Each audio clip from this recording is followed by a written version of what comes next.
Today's video, I'm going to be talking about the time I almost drowned and how, honestly, you would expect, like, from movies and stuff, that when a person has a near-death experience, you would expect that it would, just change their life for the better, and it would just, like, make them just appreciate life so much more now that they understand the value of it when they were that close to being unalive. No, I'm kidding. To death, right? When I almost did drown, it really didn't alter my mindset or change my perspective on how I saw life. Like, it's not that I didn't find a much more deeply found appreciation of life. I mean, it's not like I hated life or anything, right? Thankfully, I'm not mentally there where I'm like, I fucking hate life.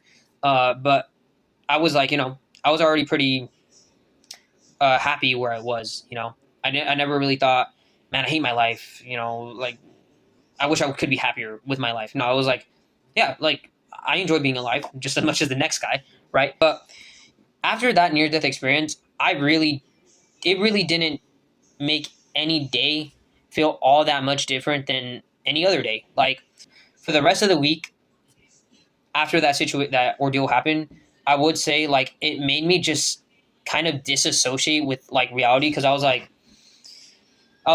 how did I survive that? Like, I got so close to death, like, so close. And I've had other previous near-death experiences. I don't know how common that is. I mean, either that's, I feel like that's somewhat common, but I've had like 3 other near-death experiences prior to that event. But in that event, that was the closest I ever felt to meeting death, like, truly. Because I was like, oh my God, this is, in the moment where I started drowning and I started going under the water, I was like, oh my God, this is it. Like, I'm dead. Like, I'm going to die. Like, this is going longer than what it should have. And I was like, I'm actually so fucked, because after the first time I drowned, I looked into more of it. I did a little bit more research on drowning, and I figured out that drowning, it's something where if you're not actively looking for someone who is drowning, just slip by undetected, because drowning, unlike the way the Hollywood paints it out to be and shows paint it out to be, drowning is not this thing where it's all this splashing and it's all this help, like, what it more realistically is like, your body tries to basically keep itself up on top of the water by flailing its arms. That part Hollywood does actually get correct. The part that it does not get correct is all this splashing shit, like, that you see, like all that, where, you can obviously hear it, right? It's not like that. Like, you're flailing your arms, sort of like this. So you're not getting any splashing. Therefore, people can't hear it. Okay, people can't hear it, and also people aren't. And if a person actively isn't looking for it, then it really does go undetected. Another thing is, when you're drowning, the first instinct you want to do is scream for help. Thing is, though, when you're flailing your arms like this, it's because your body's naturally trying to keep itself up. But actually, it does the complete opposite, because it actually basically leverages you down into the water. Like, it's not doing anything to actually keep you afloat. So your head is bobbing up and down, right? Like, it's just going up and down. Like, and you're trying to scream for help, but, you're also trying to inhale air. So it's like, if you scream for help, you're just expelling the amount of air you do have in your lungs. And then also, you can't scream for help because every time you do try to scream for help, what happens is you essentially just swallow water. That's what it is. That's why you can't scream for help. So you can't let anybody know around you. You can't let anybody around you know audibly through your voice, help, I need help. And also, they can't hear it because you're flaring your arms around, like a fucking pool noodle. And also, if they're not actively looking for someone who's drowning, then it's going to go undetected. I was somewhat kind of lucky in the sense that my sister was there and she saw that I was drowning. So I think she alerted people nearby.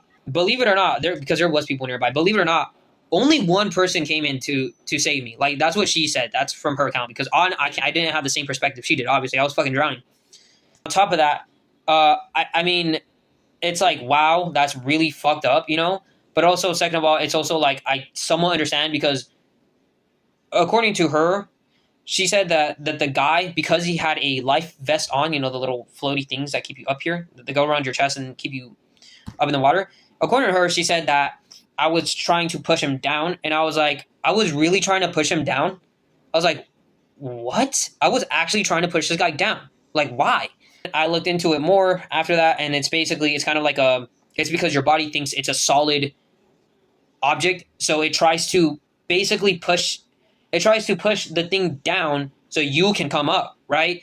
It like, essentially, it's like when, you know, it's like if you're scaling over a wall, you're gonna push the wall, you're gonna do the process of pushing the wall down so you can leverage yourself to get over the wall, right? So I'm assuming that's where, I think that instinctively where it comes from, just from the fact that, and you're gonna naturally have that more ingrained in your you know, your brain, the process of actually the movement pattern of pressing yourself down, about pushing something down so you can get yourself over that thing, right? So that's what I did. After that, I really did, like I said, I dissociated from like life. Like, I, not like in a reclusive, I wasn't talking to anyone, I was isolated, I was going through a depressive phase. No, I was talking, I mean, like, I dissociated because I was like, that was the closest I've ever been to near death, to like actual dying, like literally dying, like meeting death.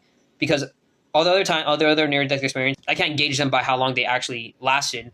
But personally, for me, it felt like that was the closest to death I've ever been. That one single near death experience than all the other ones I've had. It just really made me dissociate because I was like, how the fuck did I survive that? Like, I hard dissociated essentially, and I really thought, like, I was like, wow, no, I died, and this is just like, I must be in like some type of simulation that's just replicating what my life would have been like had I not drowned, essentially. But yeah, that's really all a near death experience did for me. It did not give me a new appreciation towards life. Like, people always claim that a near death experience would. It really didn't. It just really made me dissociate.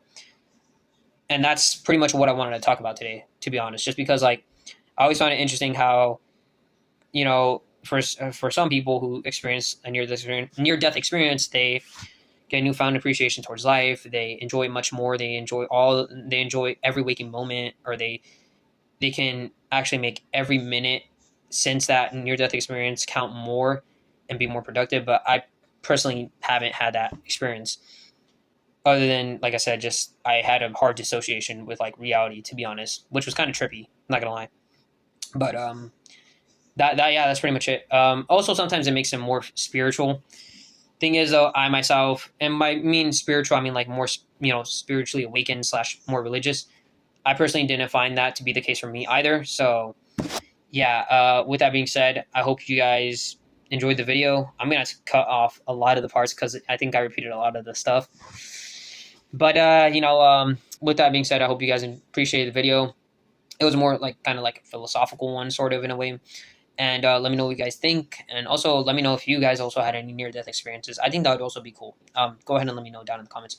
And make sure you guys did like the video. Well, obviously wouldn't like the video. But also, please check out other videos that I have posted up on my channel. That's really it. And if you really did enjoy it, then go ahead and subscribe if you want, you know? That's up to you, though. I'm not going to fucking force you. I don't have a gun to your head. That's about it.